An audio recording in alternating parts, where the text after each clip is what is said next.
সুপ্রিয় ভিউয়ার্স, দেখুন বেগুন গাছে আগামীকাল সেচ দেওয়া হয়েছিল।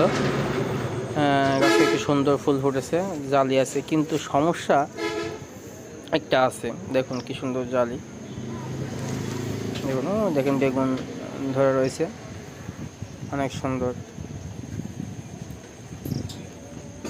বেগুনের সাইজও ভালো বড়, প্রত্যেকটা স্কোর দেওয়া আর জাজ দেওয়া, যে কারণে প্রত্যেকটা ফুলই সঠিকভাবে দাঁড়াচ্ছে। আগামীকাল সেচ দেওয়া হয়েছিল। এখন বেগুনের গাছে সমস্যা হচ্ছে, ওই দেখেন পাকড়া, এই দেখেন ওই কেবলই পাকড়া ধরছে গাছে একটা দুটো করে, এটাই সবচেয়ে বড় সমস্যা। প্রত্যেকটা গাছেই ফল আছে, কিন্তু দু একটা গাছে সাদা পাকড়া হয়েছে। এটা সারা মাঠে এই রোগ হয়েছে মানুষের, এই রোগ হয়ে সব ফসল ব্যাপক ক্ষতিগ্রস্ত।